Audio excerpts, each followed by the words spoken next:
evening and welcome to your view with me, Umkhoputse JJ, on this Freedom Day. Is it a freedom? Is it free for you? Are you free indeed or not? Okay, help me to understand this and other issues of national importance. Herman Mashaba, leader of the People's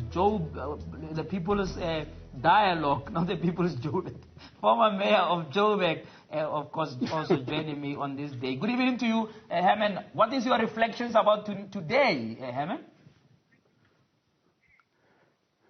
Good evening, JJ, and good evening to the listeners on this very, very important day, 27th of April.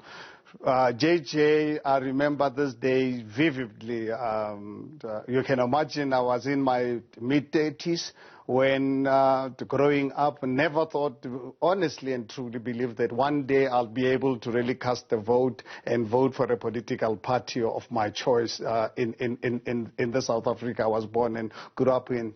And 26 years later, today, I'm stuck at home for the last 3 weeks. The economy of our country is going to one way and one way going south. But at the end of the day, you know what? We've got to really be grateful as South Africans that we've got the freedom, and I think it's up to us as South Africans to make this democracy work for us. Absolutely, Herman. You voted for Mandela, am I right? And you seem to have voted for them for the longest time, Herman? Absolutely, proudly, Nelson Mandela, remember that day very, very well. Voted for this proud human being, and I'm still actually proud for that vote that I casted for Nelson Mandela on the 27th of April 1994. And I voted again for Thabo Mbeki in 1999, and unfortunately that was my last vote for the ANC, which is really very unfortunate. But it's what it is. It is actually about the freedom of our country. Once you realize a political party is not on the right path, you have the right in a democratic space to change your mind and ensure that you put the right people in charge. Yeah. Well, what are the two things, right, that you believe we got right as a country over the last two? Just give me two things that for you are things that you say, here we got it right as South Africa. And then give me two where you think this was the worst of times.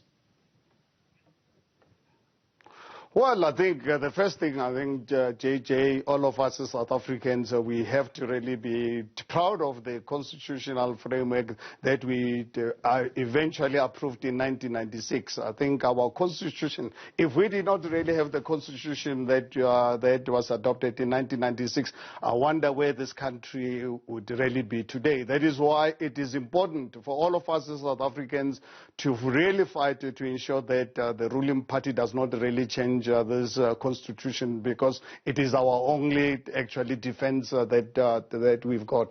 And secondly, JJ, I have the right, here am I live anywhere in the country, unlike in the past where JJ, born and brought up in Amanskral as a Shangaan boy. In the process, my area was declared Buputatswana in the 70s, and all of a sudden I became stateless because Buputatswana government would not really give me Buputatswana citizenship. They said I must go to Gazankulu, and I had no family in Gazankulu. I'd never really been in that part of the world before. People think it's a joke.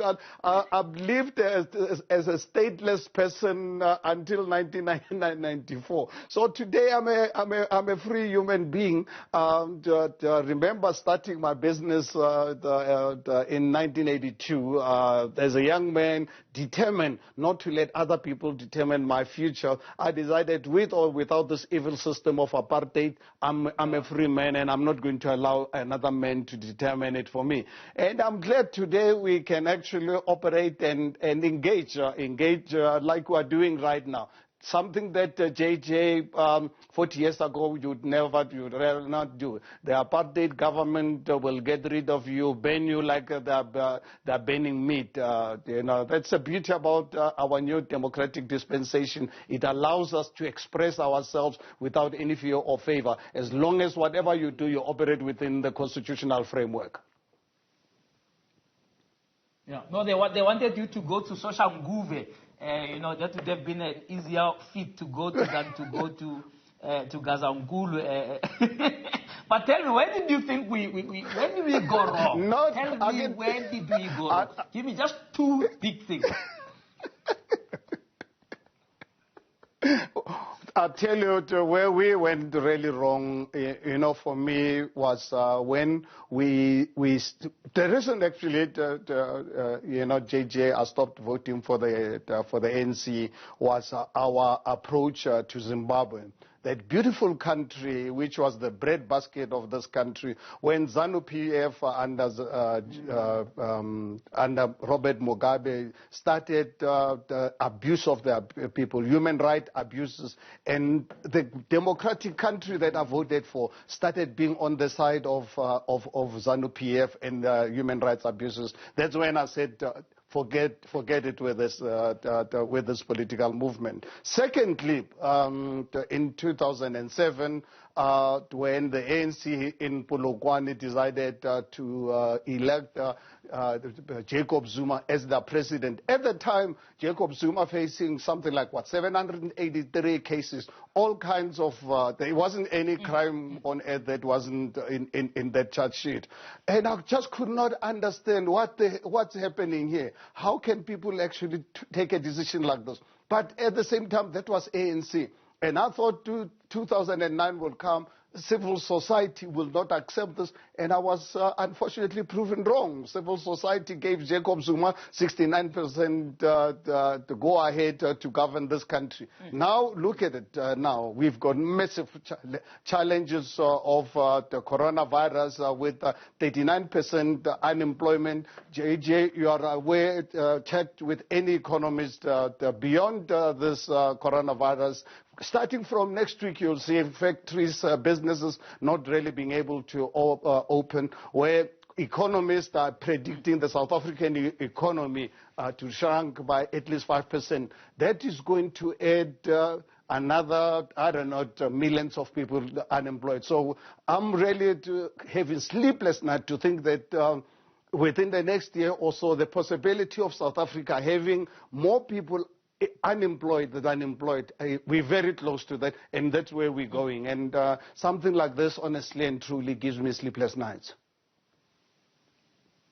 Yeah. One of the things that I described as a winter of discontent is the whole issue of poor economic growth. I mean, our economy has been growing at zero, to be honest, because obviously, when you say something's growing at 1%, I assume that given some underlying issues always in this analysis, I always take it as a conservative estimation of the growth. So once you say it's growing at 0.4%, I could easily say it's growing at a negative rate, if anything. In other words, it's not anything to write home about. Can you tell me, in the summary, what made our economy to stagnate like this? And so what would we have changed? Should we have been in charge of that economy, of the government, Herman?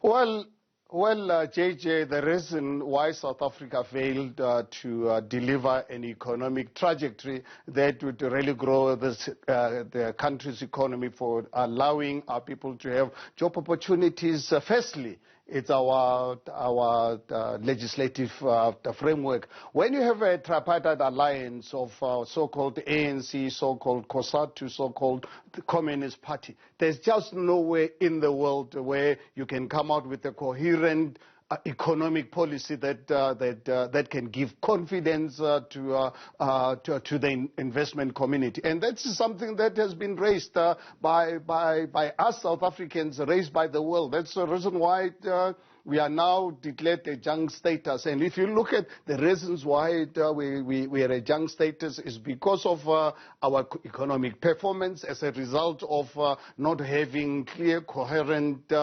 predictable economic policies.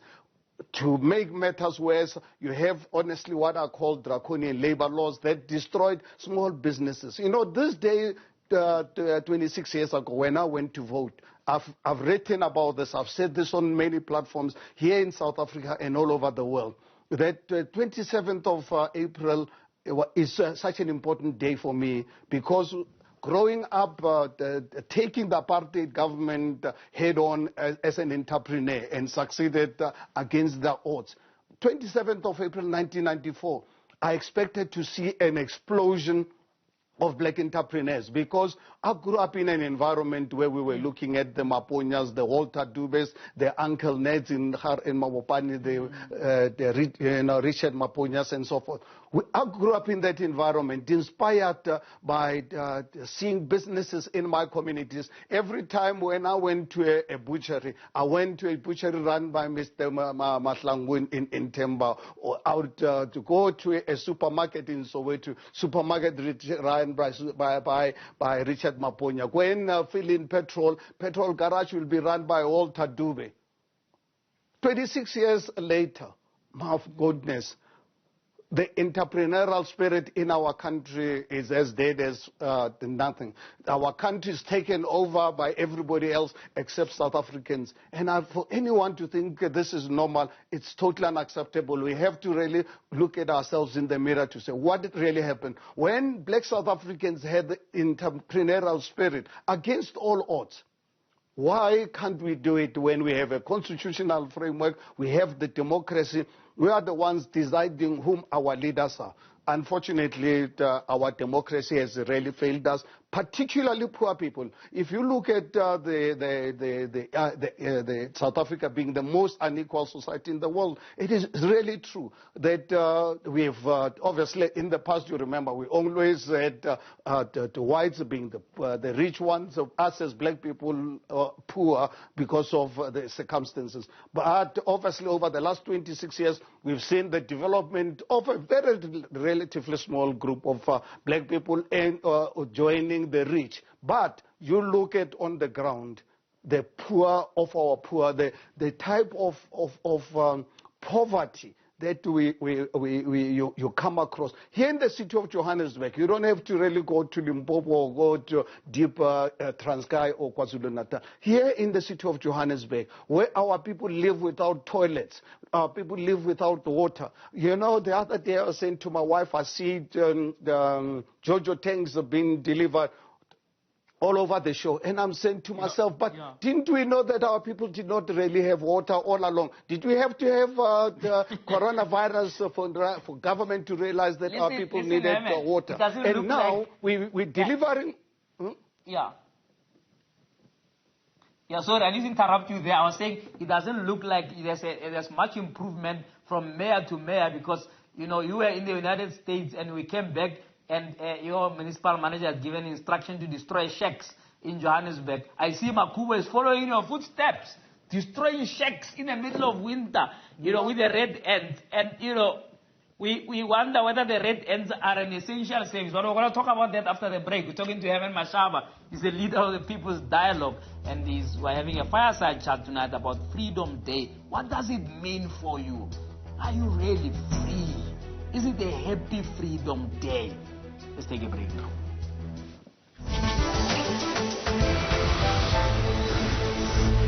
Good evening and welcome back to your view with me, JJ Tabane, coming to you live from my home for the rest of the lockdown, as we call on you, South Africa, to stay at home. You know, people are just trying everything to make an abnormal situation normal. Just stay at home.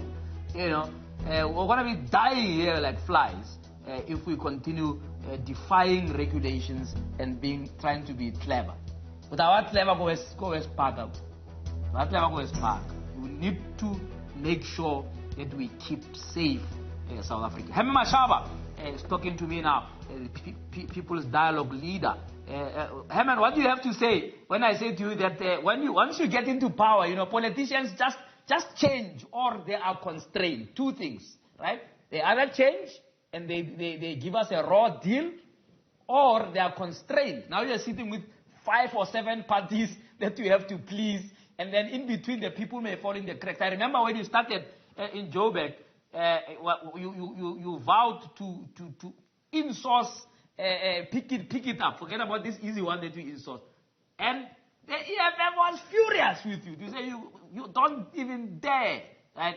Do you think there is the politicians, including the ANC that you are lambasting now, can be said to be caught in the constraints of office, of incumbency? Herman? I think, JJ, and I actually call on all of us as South Africans, because there's one thing that we must accept, and fortunate enough, it's no one will be able to reverse this trend of coalition arrangements in our country. So any political party that is not really prepared to really go into a coalition arrangement in South Africa, that means that political party is not interested being in government and to unseat the ANC to really be able to really serve our people. When you're in a coalition government, and it's nothing unique to South Africa, look at all coalition governments anywhere in the world. If you don't have outright majority, what you do to really serve society, we listen to all the political parties and you really do your best. What is important is about serving the society, more especially at local government level. JJ, one thing I want South Africans to know, local government, unlike at national level where you talk policy, at local government level, it's about ensuring that that people have got facilities like the toilets, they've got water, they've got sanitation, they've got safety, and so forth and so forth. So I think it's actually quite easier to run a coalition arrangement when you are committed to saving society than obviously at national level. So I think for me, being involved in a coalition arrangement, and I challenge anyone to look at on the day when I was elected, 22nd of August 2016, immediately after my election, I did an interview, a press conference, and I made it clear to South Africans, people of Johannesburg in particular, that my government is going to survive on the basis of respecting all the other parties that are going to work with me. Because ANC was made it clear from day one that in the event that they don't win the municipality, they'll make it difficult for whoever is going to take charge. So it wasn't a question of arrogance it was a question of respecting other parties to ensure that ultimately we serve our people, particularly the poor people who did not have even a basic toilet.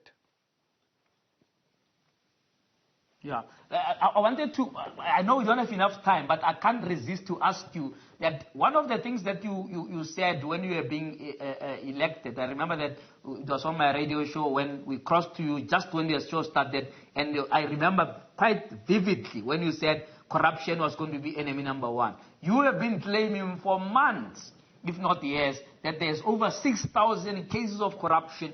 The mayor now, they have dismissed that as they got back into office to say that was just a fanciful thing from your side. Quick answer? Well, if ever anyone has made such a statement about those cases, over 6,000 cases to the value of 34 billion rands. And some of those cases actually involved the current mayor with evidence as clear as daylight. So if ever there's anyone who believes that they can destroy that information, they're making a terrible mistake, because more especially the current mayor directly involved in some of the serious cases. This 34 billion rands worth of corruption cases that is now sitting with the NPA, sitting with the WOX, sitting with the president of the country, President Cyril Ramaphosa. The 16th of June, 2 years ago, I sat next to him and we discussed this matter.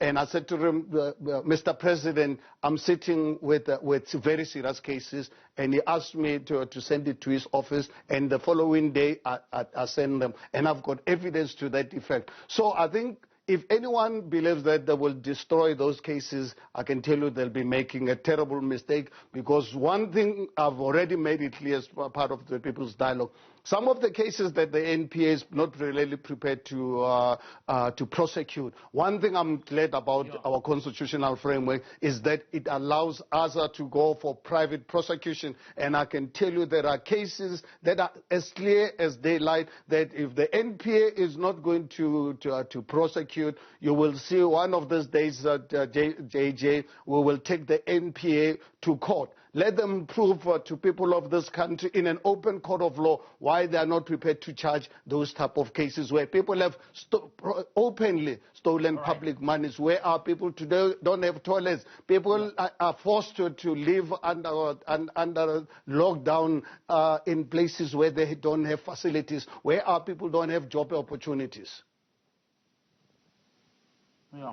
Well, it looks like you're throwing down the gauntlet there, both to the NPA, the president, and the mayor. We'll be watching that space. I wanted two questions before we say goodbye. Unfortunately, we don't have a long time today.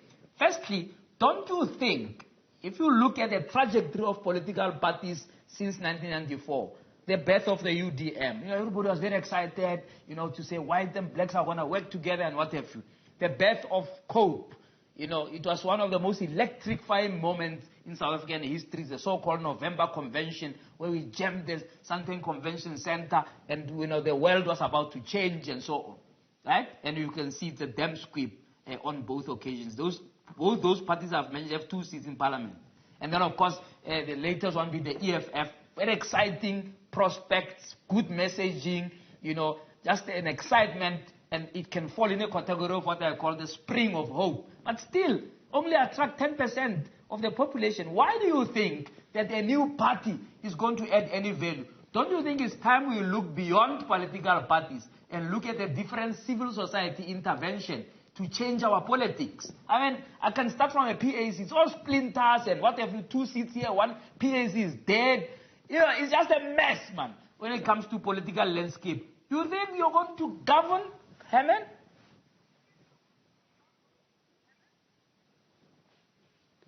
JJ, if anyone lives in a world where you think you can change a political system being outside, that person needs to actually wake up to the reality of what's happening in this country or anywhere in the world. That's really good for us as society.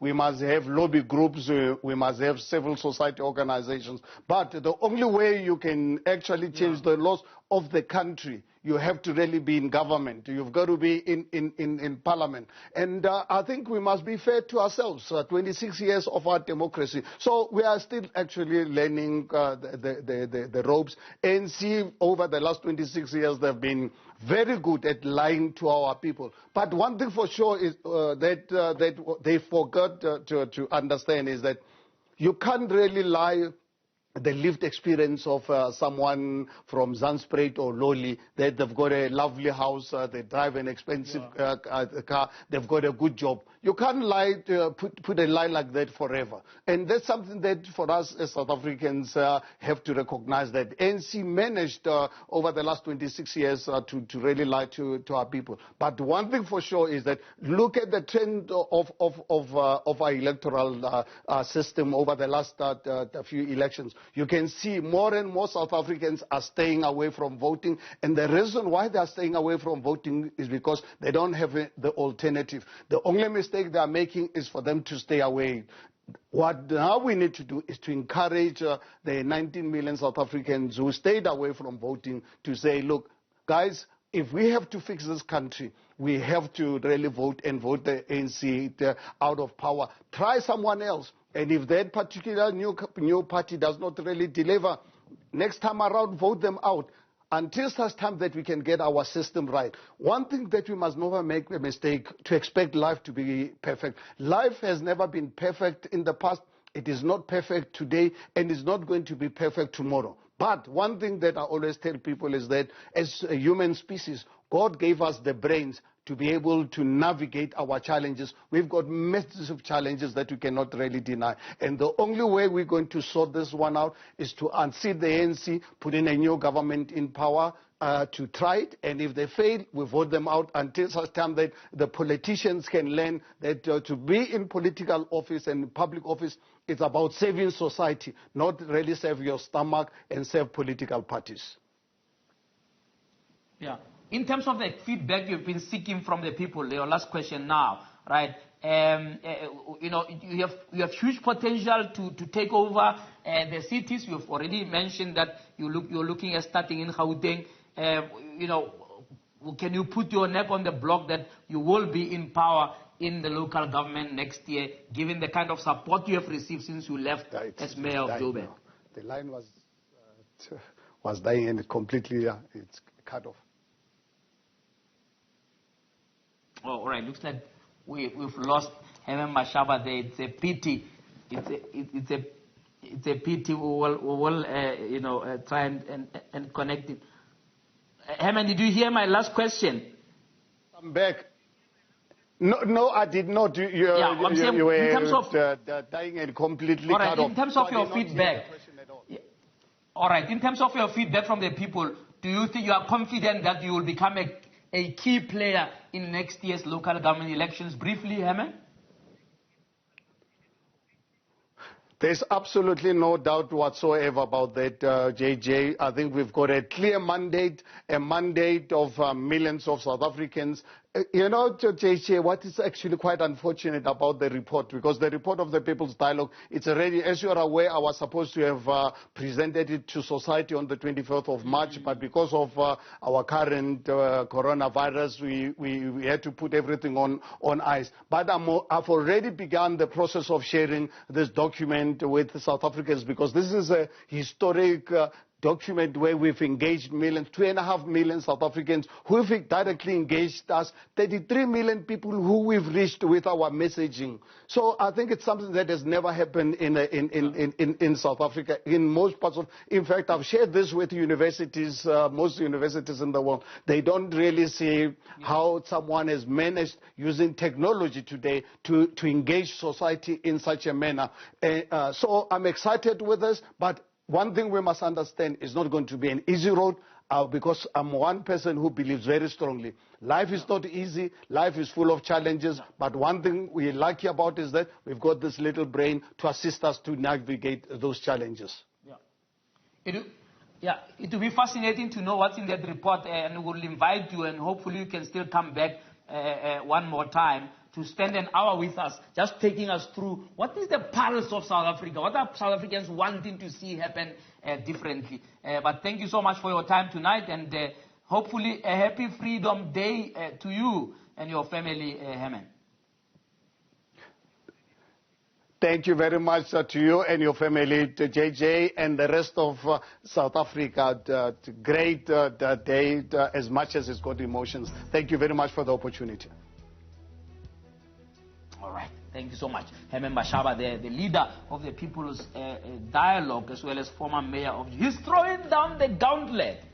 Our Mayor Makubo is corrupt to the core and has cases that are staring him in the face. I don't know why he's going to the President Ramaphosa with this thing, because he must go to the police, open the case and go to the, to the NPA. But he's thrown down the gauntlet and threatened that he will privately prosecute the mayor of Johannesburg, who's busy destroying homes of people in the coronavirus and marching with people of Soweto against ESCO. If I may just spice that as we exit that interview. Okay, we're going to be talking to John Steenhuisen as well as Dr. Snuki Zikalala straight after the headlines and news with Lindy Srami. Don't go away as we commemorate and as well reflect on this historic day where we look back to 27 April 1994.